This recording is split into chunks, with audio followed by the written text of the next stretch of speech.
Villain husband season 2 episode 78. ఇక story ఏంటో చూద్దామా? పదండి వెళ్దాం.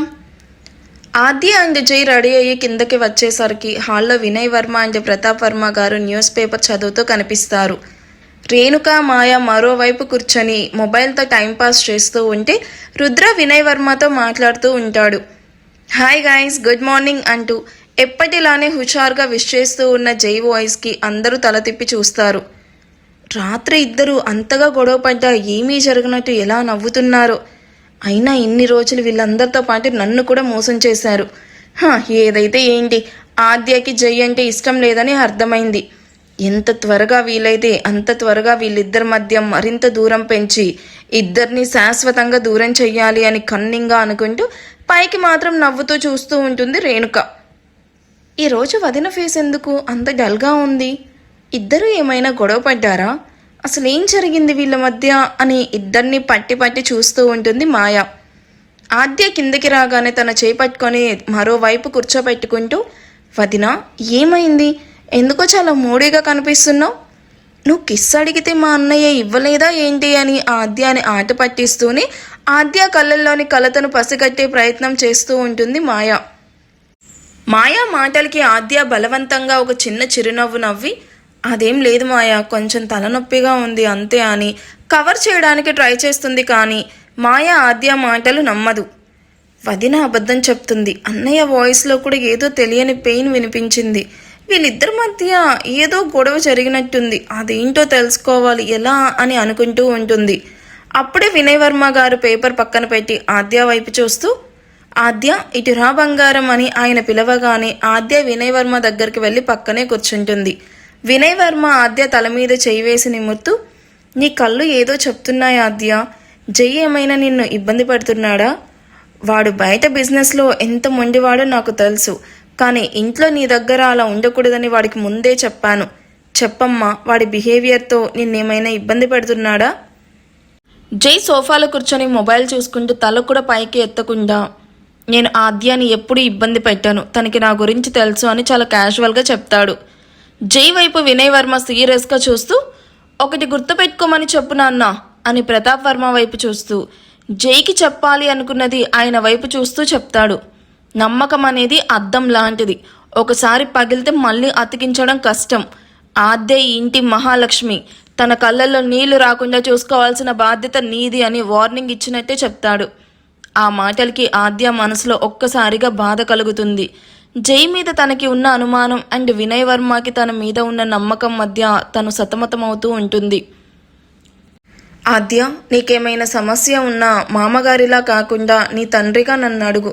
ఇక్కడ ఏది నీకు తెలియకుండా జరగదు అండ్ జరగనివ్వను అని అంటున్న వినయ్ వర్మ అభిమానానికి ఆద్య కళ్ళల్లో నీళ్లు తిరుగుతూ ఉంటే, సరే మామయ్య గారు అని చెప్పి డైనింగ్ టేబుల్ వైపు వెళ్తుంది. జై కూడా ఆమె వెనకే వెళ్తూ ఆద్య భుజం మీద చేయి వేయబోతాడు. కానీ ఆద్య మెల్లగా పక్కకు తప్పుకుంటుంది. ఇదంతా గమనిస్తూ ఉన్న మాయాకి మాత్రం తన అన్నయ్య వదిన ఎందుకో పెద్ద గొడవే పడ్డారన్న విషయం స్పష్టంగా అర్థమవుతుంది. అసలు వీళ్ళు ఎందుకు గొడవ పడ్డారు అని ఆలోచిస్తూ ఉన్న మాయాకి ఫస్ట్ స్ట్రైక్ అవుతుంది నాన్సీ. ఆద్య డైనింగ్ టేబుల్ దగ్గర కూర్చొని ఎటో చూస్తూ ఆలోచనలో మునిగిపోయి తను ఏం తింటుందో కూడా గమనించదు. జై ఆద్యకి ప్లేట్లో బ్రేక్ఫాస్ట్ సర్వ్ చేస్తూ ఉన్న ఆద్య తల కూడా తిప్పకుండా బిల్ గురించి ఆలోచిస్తూ ఉంటుంది. అప్పుడే మెయిన్ డోర్ దగ్గర నుండి ఒక వాయిస్ వినిపించింది. అది వినిపించగానే ఆలోచనలో మునిగిపోయిన ఆద్య చటుక్కున తల లిఫ్ట్ చేసి ఎదురుగా కనిపిస్తూ ఉన్న వాళ్ళని చూసి నవ్వుతూ చూస్తూ ఉంటుంది. అమ్ములు, అప్పుడే మమ్మల్ని మర్చిపోయావా అన్న వాయిస్ వినగానే ఆద్య ఒక్కసారిగా ఉలిక్కిపడి తల తిప్పి చూస్తుంది. ఎదురుగా తన పేరెంట్స్ మహదీర్ అండ్ శైలు నవ్వుతూ చూస్తూ ఉంటారు. ఆద్య షాక్తో కూడిన ఆనందంతో, మామ్, డాడ్, మీరు ఇప్పుడేంటి ఇక్కడ? అసలు చెప్పనే లేదు అని పరిగెత్తుకుంటూ వెళ్ళి వాళ్ళని గట్టిగా హత్తుకుంటుంది. వాళ్ళని చూడగానే ఆద్యకి రాత్రంతా పడ్డ మానసిక వేదన, జై మీద ఉన్న కోపం, తను అనుభవిస్తున్న ఒంటరితనం ఇలా అన్నీ కలిసి ఒక్కసారిగా ఎగిసిపడతాయి. ఆ క్షణం తన మనసులోని భారమంతా దిగిపోయి కళ్ళ నుండి నీళ్లు తిరుగుతూ అవి బుగ్గల మీదకి జారుతాయి. అందరూ ఆద్య మహదీర్ని హక్ చేసుకుంటుంది అనుకుంటే ఆద్య శైలుని హక్ చేసుకోవడం చూసి అందరికీ కొంచెం షాకింగ్గానే ఉంది. ఎందుకంటే ఆద్యకి మహదీర్ అంటే ప్రాణం.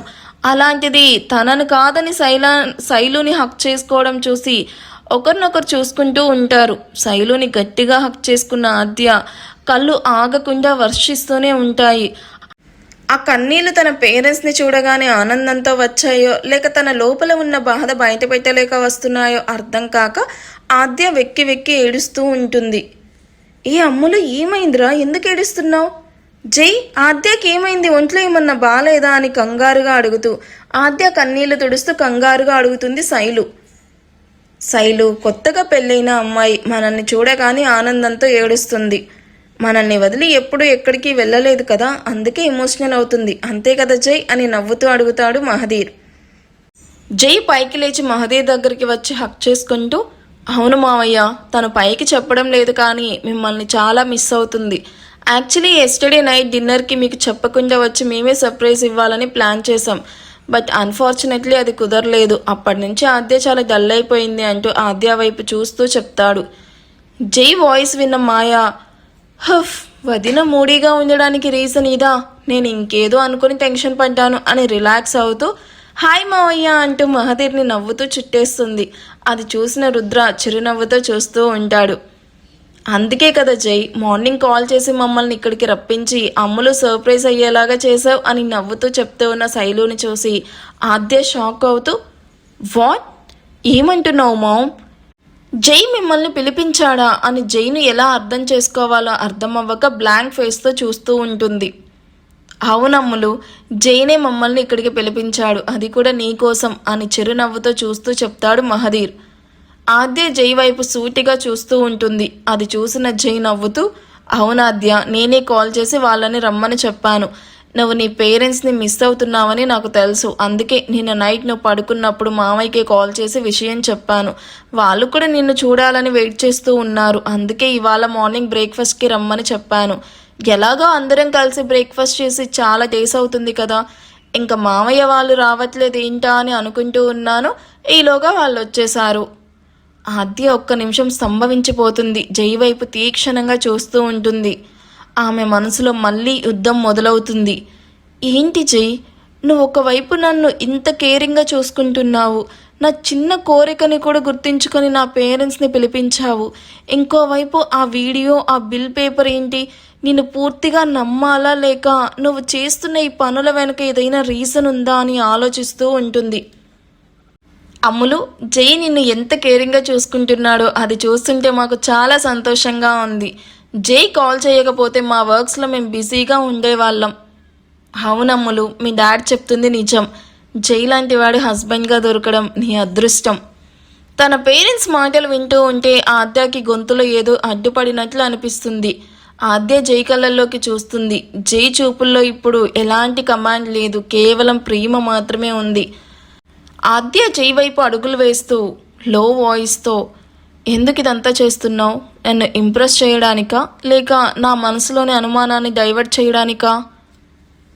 నువ్వు ఏమనుకున్నా నో ప్రాబ్లం ఆద్య, కానీ నీ ముఖంలో ఆ చిరునవ్వు చూడడం కంటే నాకు ఏది ఇంపార్టెంట్ కాదు.